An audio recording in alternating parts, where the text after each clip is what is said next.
Assalamualaikum warahmatullahi wabarakatuh. Perkenalkan, nama saya Daviko Wil Ali, peserta Latsar CPNS golongan 3 angkatan 25 kelompok 2 nomor urut 14.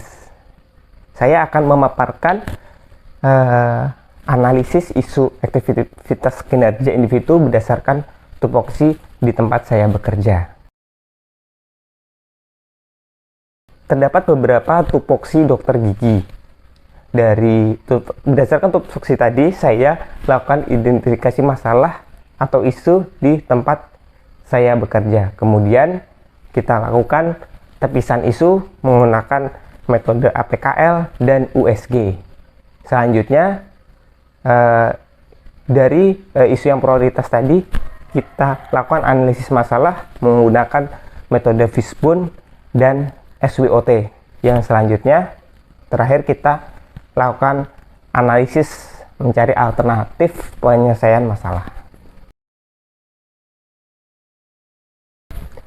Berikut ada 4 poin identifikasi isu yang saya dapat di puskesmas tempat saya bekerja. Yang pertama, kurang maksimalnya pelayanan gigi dan mulut akibat belum lengkapnya alat dan bahan yang tersedia. Kemudian yang kedua, tingginya kasus karies gigi pada anak usia sekolah dasar di wilayah kerja Puskesmas Mantewe.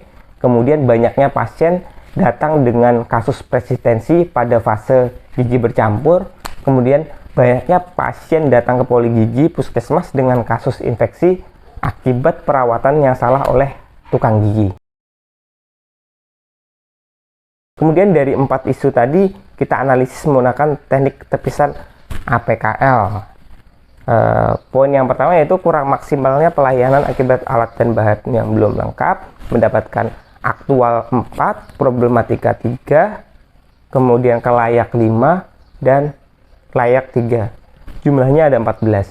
Kemudian yang poin nomor 2, tingginya kasus karies pada anak sekolah dasar di wilayah kerja Puskesmas Mantewe, mendapatkan aktual 5, problematika 5, kelayak 4, dan layaknya 5. Jadi jumlahnya 19. Kemudian yang ketiga, banyaknya kasus pasien datang dengan resistensi pada gigi bercampur, aktualnya 4, kemudian problematikanya 3, kelayaknya 3, dan layaknya 3. Jumlahnya 13. Kemudian yang terakhir, banyaknya kasus pasien datang ke poligigi puskesmas dengan kondisi infeksi karena perawatan yang salah di tukang gigi, mendapatkan nilai aktual 4, problematika 4, kelayak 3, dan layak 4, sehingga mendapatkan skor 15.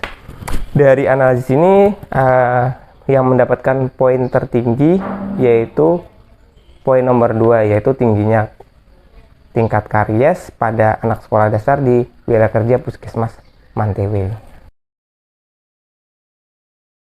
Selanjutnya kita lakukan tepisan menggunakan metode USG.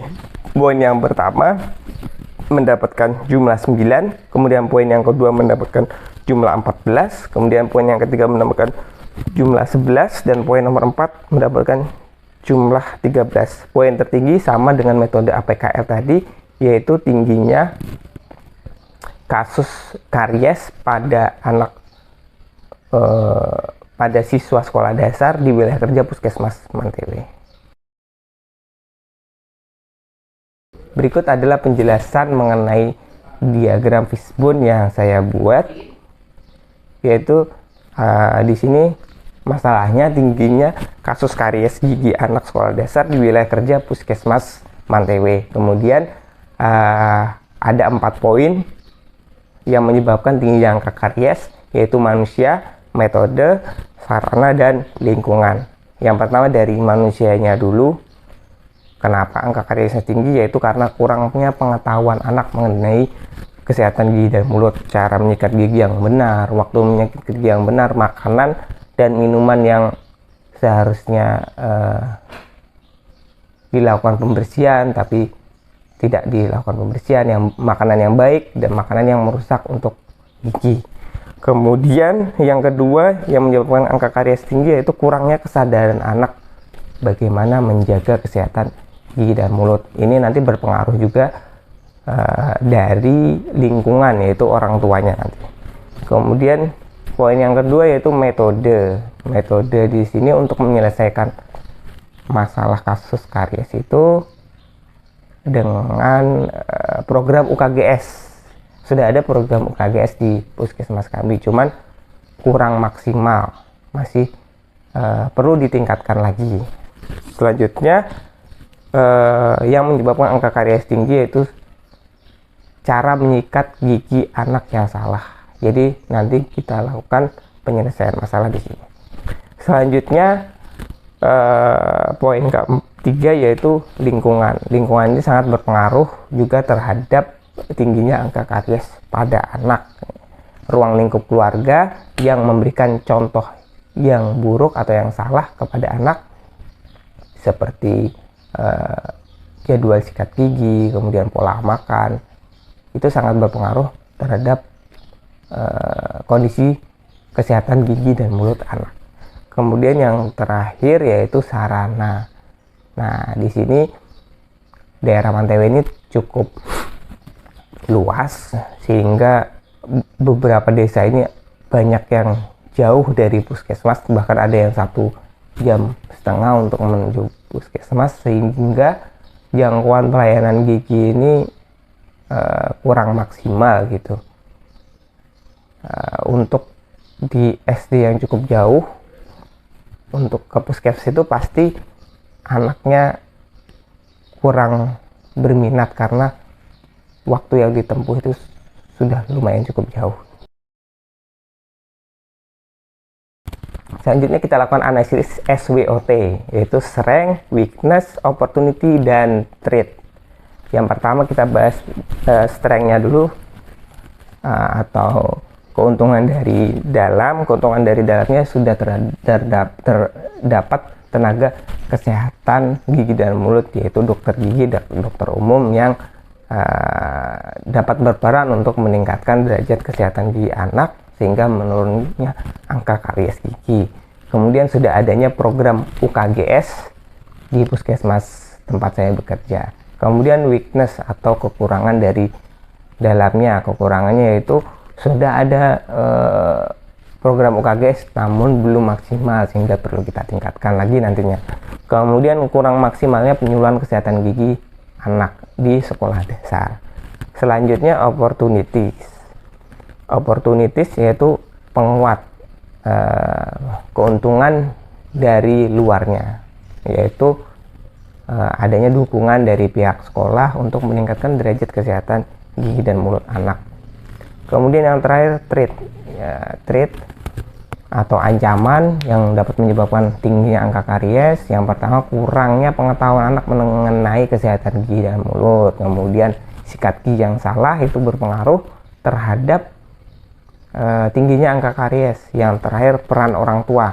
Peran orang tua untuk menjaga kesehatan gigi anaknya sejak dini itu sangat berpengaruh terhadap tingginya angka karies. Yang terakhir, kita mencari alternatif pemecahan isu. Di sini saya ada 4 alternatif. Yang pertama, melakukan edukasi berupa penyuluhan tentang pentingnya menjaga kesehatan gigi dan mulut. Hasil yang diharapkan nanti anak memahami pentingnya menjaga kesehatan gigi dan mulutnya. Kemudian yang kedua, melakukan kegiatan sikat gigi massal. Kita kumpulkan anak-anak sekolah dasar, kita ajari cara menyikat gigi, sikat gigi bersama. Kemudian hasil yang diharapkan nanti anak melakukan sikat gigi dan mengetahui cara menyikat gigi yang baik dan benar. Kemudian yang ketiga, kita lakukan pemeriksaan kesehatan gigi dan mulut di sekolah dasar. Kita lakukan screening, deteksi dini gigi berlubang. Apabila ada lubang kecil, langsung kita rujuk ke puskesmas untuk dilakukan penanganan lebih lanjut sehingga dapat menurunkan angka karies. Alternatif keempat itu melakukan perawatan pada gigi yang karies tadi. Melakukan perawatannya yaitu dengan pasien disuruh datang ke puskesmas, kita lakukan perawatan sehingga kasus karies dapat menurun. Sekian penjelasan dari saya. Apabila ada yang salah, mohon maaf. Assalamualaikum warahmatullahi wabarakatuh.